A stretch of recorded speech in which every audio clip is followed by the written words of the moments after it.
ಒಪ್ಪಂದದ ಬಳಿಕವೂ ಇರಾನ್ಗೆ ಧಮಕಿ ಹಾಕಿದ್ದಾರೆ ಡೊನಾಲ್ಡ್ ಟ್ರಂಪ್. ಹೆಜ್ಬುಲ್ಲಾ ನಿಯಂತ್ರಿಸದಿದ್ರೆ ಮತ್ತೆ ಭಾರೀ ದಾಳಿ ಮಾಡುವ ಎಚ್ಚರಿಕೆ ಕೊಟ್ಟಿದ್ದಾರೆ. ಸಂಧಾನ ಮಾತುಕತೆ ಮಧ್ಯೆಯೇ ಇರಾನ್ಗೆ ಅಧ್ಯಕ್ಷ ಟ್ರಂಪ್ ಬೆದರಿಕೆ ಹಾಕಿದ್ದಾರೆ. ಹೊರ್ಮುಜ್ ಜಲಸಂಧಿ ವಶಕ್ಕೆ ಪಡೆಯೋದಾಗಿ ಇರಾನ್ಗೆ ಟ್ರಂಪ್ ಎಚ್ಚರಿಸಿದ್ದಾರೆ. ಒಪ್ಪಂದವಾಗದಿದ್ರೆ ಹೊರ್ಮುಜ್ ವಶಕ್ಕೆ ಪಡೆದು ಟೋಲ್ ಸಂಗ್ರಹ ಮಾಡೋದಾಗಿ ಹೇಳಿದ್ದಾರೆ. ಸ್ವಿಟ್ಜರ್ಲೆಂಡ್ನಲ್ಲಿ ಸಂಧಾನ ಸಭೆ ಸಮಯದಲ್ಲಿ ಇಂಥದೊಂದು ಬೆದರಿಕೆಯನ್ನ ಟ್ರಂಪ್ ಹಾಕಿದ್ದಾರೆ. ಹೊರ್ಮುಜ್ ಜಲಸಂಧಿಯನ್ನ ವಶಕ್ಕೆ ಪಡೆದು ನಾವು ಟ್ಯಾಕ್ಸ್ ಹಾಕ್ತೀವಿ ಅನ್ನೋ ಎಚ್ಚರಿಕೆಯನ್ನ ಟ್ರಂಪ್ ಕೊಟ್ಟಿದ್ದಾರೆ. ಮಧ್ಯಪ್ರಾಚ್ಯ ಯುದ್ಧ ಯಾವತ್ತು ನಿಲ್ಲುತ್ತೆ ಅಂತ ಇಡೀ ಪ್ರಪಂಚವೇ ಕಾಯ್ತಾ ಇದೆ. ಶಾಂತಿ ಮಾತುಕತೆ ಒಪ್ಪಂದ ಏನೇ ನಡೀತಾ ಇದ್ರು ದಾಳಿ ಪ್ರತಿ ದಾಳಿಗಳು ಮಾತ್ರ ನಿಲ್ತಾನೇ ಇಲ್ಲ. ಅತ ಶಾಂತಿ ಮಾತುಕತೆ ಮಾಡ್ತೀವಿ ಅಂತಾರೆ, ಇತ್ತ ಮತ್ತೆ ಮಿಸೈಲ್ಗಳನ್ನ ಕಳಿಸ್ತಾರೆ. ಹೀಗಾಗಿ ಶಾಂತಿ ಒಪ್ಪಂದ ಆಗಿದ್ರು ಮತ್ತೆ ಇರಾನ್ಗೆ ಧಮಕಿ ಹಾಕಿದ್ದಾರೆ. ಏನಂತ?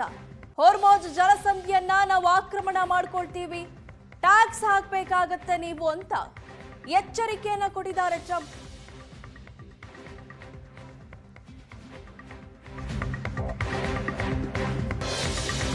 ಟ್ರಂಪ್ ಬೆದರಿಕೆ ಬೆನ್ನಲ್ಲೇ ಸಭೆಯಿಂದ ಇರಾನ್ ನಾಯಕರು ಹೊರ ನಡೆದಿದ್ದಾರೆ. ಸ್ವಿಟ್ಜರ್ಲೆಂಡ್ ಸಭೆ ಸ್ಥಳದಿಂದ ಇರಾನ್ ಸಂಧಾನಕಾರರು ವಾಪಸ್ ಹೋಗಿದ್ದಾರೆ. ಶಾಂತಿ ಒಪ್ಪಂದದ ಷರತ್ತು ಸಂಪೂರ್ಣವಾಗಿ ಪಾಲಿಸಬೇಕಂತ ಇರಾನ್ ತಿಳಿಸಿದೆ. ಲೆಬನಾನ್ ಮೇಲೆ ಇಸ್ರೇಲ್ ದಾಳಿ ಮುಂದುವರಿಸಿದ್ರೆ ಮಾತುಕತೆನೇ ಬೇಡ. ಅಮೆರಿಕ ಇರಾನ್ ನಡುವಿನ ಒಪ್ಪಂದ ಮಾತುಕತೆ ನಿಲ್ಲಬಹುದು. ಅಮೆರಿಕ ಅಧ್ಯಕ್ಷ ಟ್ರಂಪ್ಗೆ ಇರಾನ್ ಹಾಕಿರುವಂತಹ ಬೆದರಿಕೆಯ ಸಂದೇಶ ಇದು. ಆತ ಟ್ರಂಪ್ ಕೂಡ ಒಂದು ಬೆದರಿಕೆ ಹಾಕ್ತಾರೆ. ಅವರ ಬೆದರಿಕೆ ಮಾತನ್ನ ಕೇಳಿ ನಡೀತಾ ಇದ್ದಂತಹ ಸಭೆಯಿಂದಾನೆ ಇರಾನ್ ಸಂಧಾನಕಾರರು ಎದ್ದು ಹೋಗಿದ್ದಾರೆ. ಎದ್ದು ಹೋಗಿರುವಂತಹ ದೃಶ್ಯವನ್ನ ನೀವು ನೋಡ್ತಾ ಇದ್ದೀರಾ.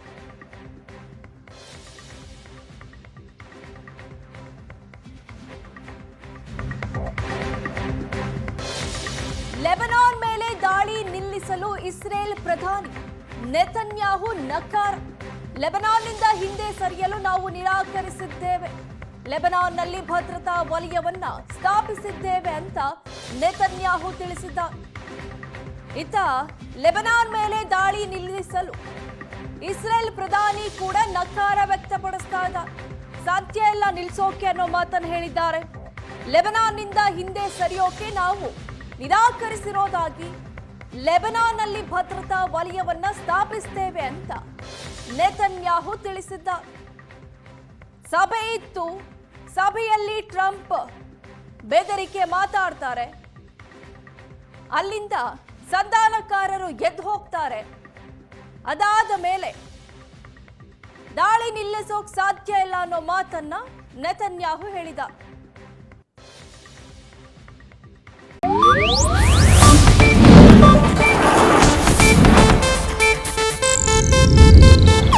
ಇದು ಏಷ್ಯಾನೆಟ್ ನ್ಯೂಸ್ ನೆಟ್ವರ್ಕ್ ಪ್ರಸ್ತುತಿ.